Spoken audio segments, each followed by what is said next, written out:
Oke, selamat datang di channel saya, ResDC atau ResDC. Di video keempat ini kita bakal membahas HTML ya, masih HTML. Jadi ini adalah video keempat pembahasan materi HTML.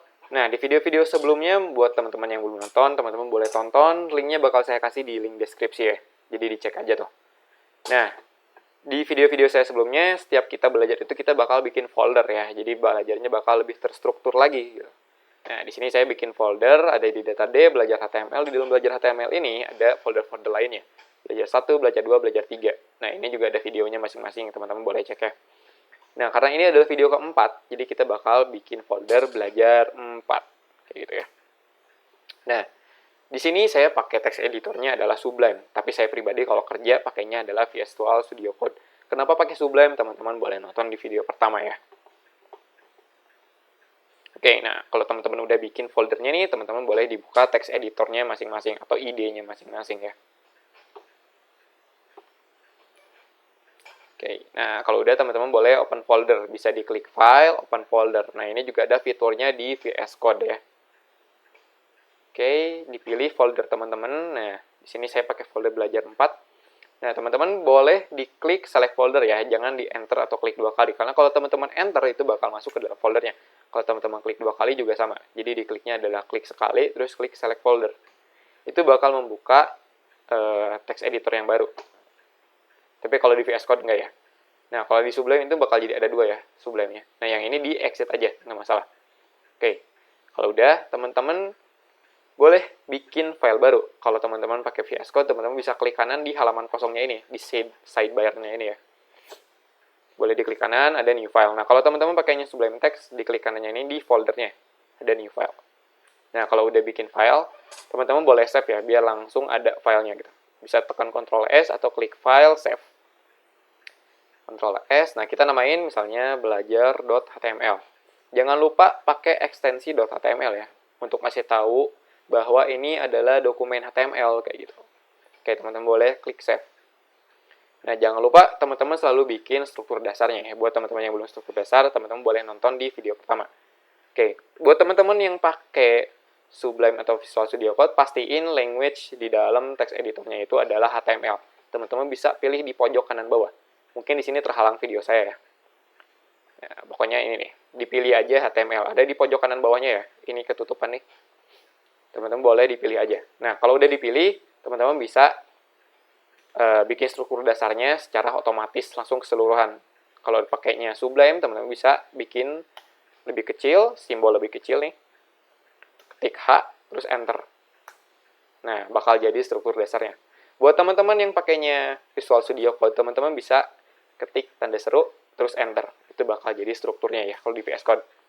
Nah, karena ini kita pakai Sublime, jadi pakai caranya yang kayak gini ya. Nah, kita isi title-nya belajar gitu. Nah, apa yang bakal kita pelajari di video keempat ini? Di video keempat ini kita bakal belajar yang namanya paragraf, oke? Mungkin di video keempat ini bakal lebih sedikit ya pembelajarannya. Oke, belajar paragraf. Nah, teman-teman boleh dibuka filenya ya.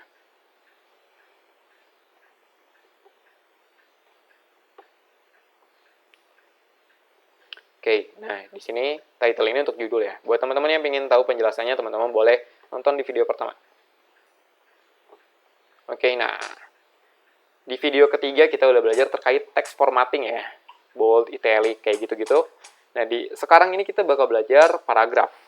Nah tag ini memiliki tutup, tidak seperti tag BR yang udah kita pelajari di video ketiga ya. Jadi dia punya tutup ya. Nah, apa pembeda antara tutup dan pembuka? Nah, penutup ini tagnya memiliki slash atau garis miring. Kalau pembuka itu nggak ada.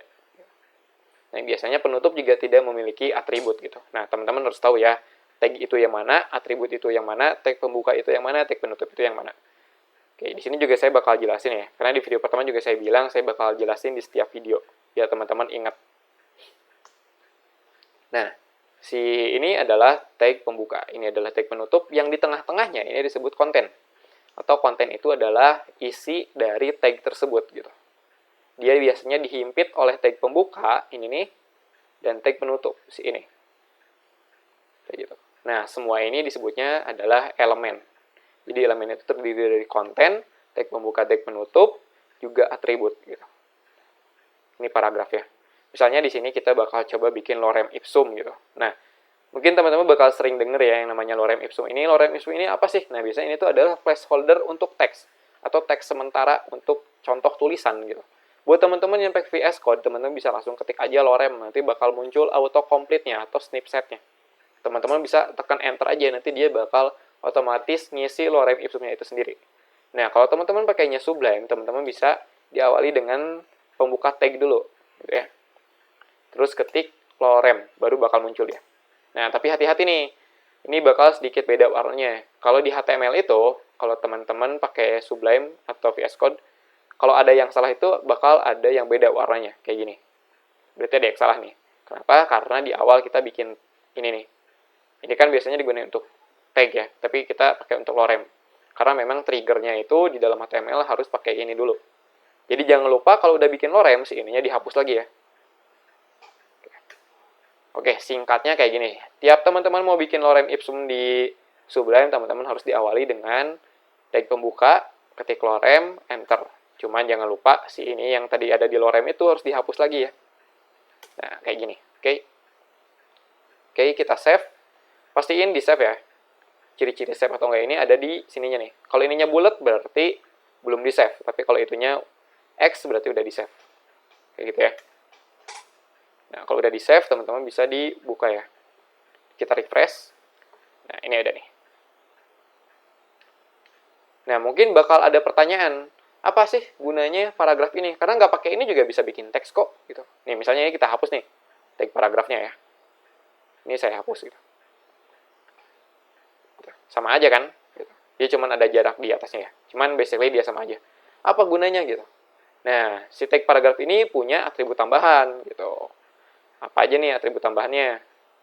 Nah, untuk saat ini ada atribut tambahan dasarnya itu disebutnya align ya. Jadi kita bisa pakai atribut tambahan namanya align atau apa ya? Align itu dalam bahasa Indonesia apa ya? Rata gitu, apa ya? Posisi teks gitu mungkin ya. Kalau dalam bahasa Indonesia. Nah, jadi kita bisa tambahin atribut ya. Nah, teman-teman yang ingin tahu apa arti atribut, untuk lebih jelasnya dengan penggambaran, teman-teman bisa nonton di video pertama ya. Nah, gimana cara penggunaan align ini? Bisa kayak gini, sama dengan double quote ya. Nah, ini adalah double quote atau kutip dua. Nah, ini adalah atribut ya. Ini adalah atribut, ini adalah tag, ini adalah konten, ini adalah penutup tag. Nah, align ini si value-nya atau value atributnya kita isi misalnya right gitu. Nah, secara default kalau kita nggak pakai ini, align-nya ini adalah left. Jadi adalah rata kiri gitu ya. Nah, ini kan rata kiri nih default-nya. Nah, kalau kita sekarang save, terus kita refresh, nah, dia bakal ada di rata kanan. Gitu. Nah, ada lagi center ya. Dia bakal rata tengah. Mungkin teman-teman yang sering ngoprek-ngoprek Microsoft Word tuh pasti tahu lah ini ya. Ada align left, right, center. Nah, biasanya ada lagi nih, satu lagi. Biasanya align ini tuh digunain untuk pembuatan buku biasanya. Biasanya disebutnya justify atau rata kiri kanan. Gitu. Nah, ini karena teksnya udah rata juga sebenarnya, jadi nggak akan terlihat ya. Jadi justify ini biasanya digunain untuk rata kiri kanan. Jadi ada left, right, dan center ya. Gini cara penggunaannya ya. Atributnya.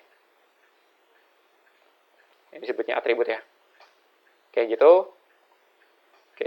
Karena tag paragraf ini hanya sebatas kayak gini aja. Jadi mungkin akan sampai sini aja videonya. Buat teman-teman yang ada pertanyaan, teman-teman boleh tanya di komentar ya. Langsung ditanya aja, insya Allah bakal saya balas juga. Buat teman-teman yang pengen request nih, mau belajar apa, boleh di komen aja. Nanti bakal saya bikin juga kontennya ya.